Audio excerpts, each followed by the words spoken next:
The world awaits Israel's response to yesterday's attack by Iran, but today the initial escalation came in Lebanon. These are the first images of another airstrike on Lebanon's capital just last hour.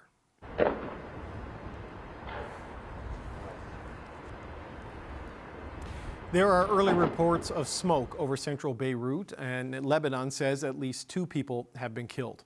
Before this, it said Israeli strikes had already killed 46 people in the last day. And Israel's military claims this is footage of troops who are now on the ground in Lebanon. It says 8 of its soldiers have been killed in the first confrontations with Hezbollah. Meanwhile, there was more diplomatic fallout from Iran's strikes. Israel's foreign minister has declared UN Secretary General Antonio Guterres persona non grata, meaning he's banned from Israel.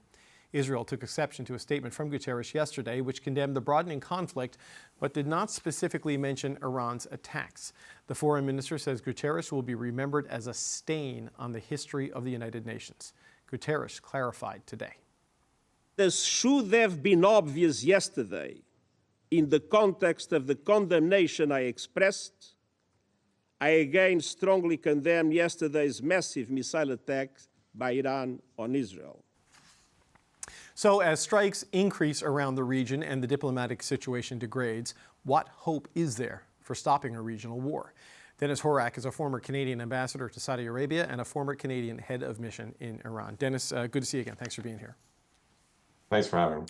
Let's start with your reaction to Israel and Guterres. I mean, Bibi Netanyahu made very clear how he feels about the United Nations at his speech last week, where he called it a swamp of anti-Semitic bile. But what are the implications of banning the Secretary General from entering your country? I think it's more symbolic than anything. I don't think Guterres had any intention of visiting Israel anytime soon. I'm not even sure if he has in the past. So it's very much a symbolic gesture reflecting the kind of attitude that Netanyahu reflected last year.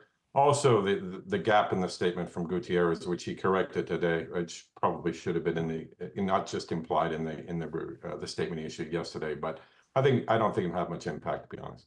Okay, moving on to the military escalations and the responses. Iran didn't retaliate when Israel killed the Hamas leader in its territory back in July. What do you think convinced Iran to attack Israel yesterday in response to the killing of Nasrallah? Yeah, I think it was a combination of all of the above. We had Hania in July, and they promised a response at some point.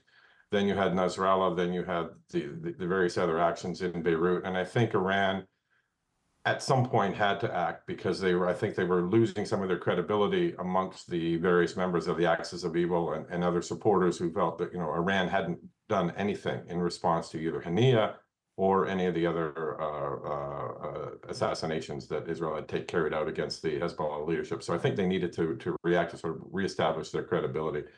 And also to try and reestablish some of their deterrent, which they view as obviously very important. Hezbollah was a key element of that deterrent for them.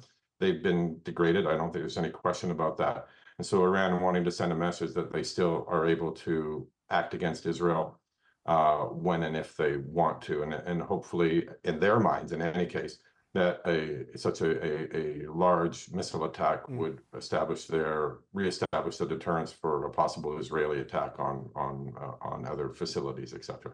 Do you think? But that, I think, was their intention. Right. I was going to say, how effective do you think that is? Because Israel is vowing to strike back at a time and a place of its choosing. It says the ambassador to the UN, the Israeli ambassador there, said it will be noticeable and it will hurt. Now, President Biden has said he doesn't support Israel striking Iran's nuclear facilities. How do you think they calibrate their response based on what they need to do for their own domestic situation to send a message to Iran and that warning, though, from the U.S. president?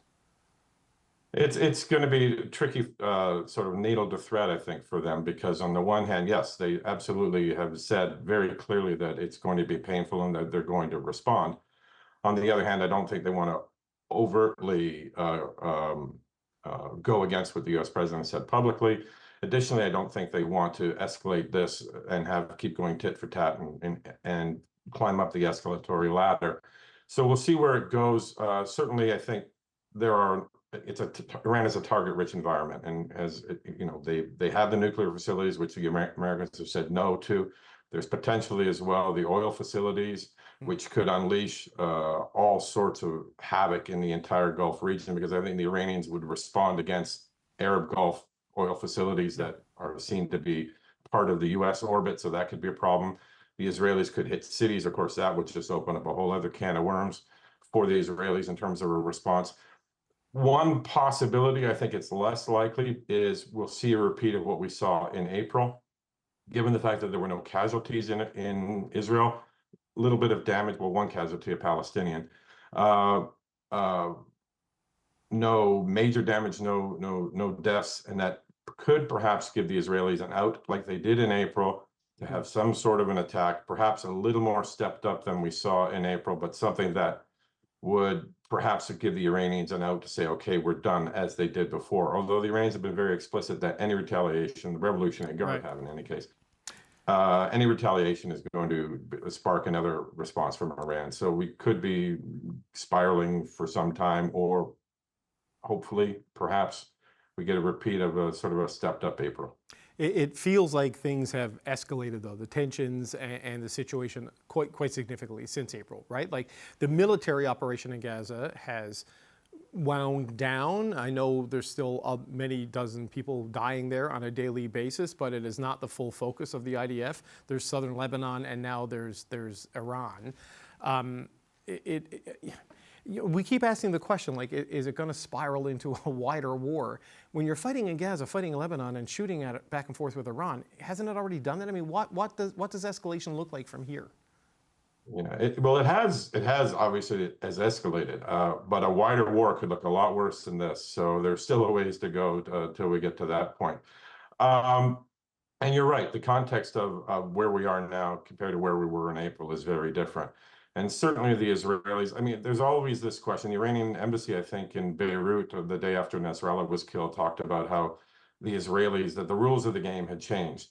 Well, the problem from the Israeli perspective is the rules of the game changed on October 7th. And then on October 8th, when Hezbollah started launching missiles, 8,000 missiles over the course of a year into Israel. So the rules of the game had already changed. It was Israel trying to figure out, okay, how are we going to deal with this continuing barrage coming in from Lebanon, which has moved Israelis out of the north. And so you're right, the context has changed, but there are opportunities here to perhaps de-escalate, perhaps reestablish the deterrence that they need. The fact that Hezbollah has been degraded to the degree that they have, I think, is a positive in terms of for Israel, in terms of their security, in terms of taking some of the threat, at least reducing some of the threat off the table that would normally have come from Hezbollah. So they may see this as an opportunity. We're going to send Iran a little bit of a lesson, show again, as they did in April, and it will be stronger than we saw in April. And then it'll be up to Iran to see if they want to jump off the table on this one or continue the process. It's a really open question, and I'm not sure there's any easy answers. No, I mean, it seems like there's a determination to sort of settle a lot of outstanding business. I mean, if I know Biden says don't hit the nuclear facilities, but has there ever been a more politically opportune time for an Israeli prime minister to do it than Benjamin Netanyahu and his war cabinet face right now at this moment? I think that's correct. I mean, they have this opportunity that Netanyahu has wanted for a long time, and members of his cabinet and other analysts have as well, have said, look, this is the opportunity we needed. The Iranian response will be harsh if that happens. It will also give them the excuse that they perhaps need to start pursuing down the road a nuclear program in a much more intense way. That this will be the lesson, okay, this is the only way to deter Israel is through the acquisition of a nuclear weapon. So that has to be figuring into the calculations as well. Dennis, always appreciate the insight. That's Dennis Horak, former Canadian head of mission in Iran and a former ambassador, of course, to Saudi Arabia. It's good to have you here again today. Thanks. Thank you.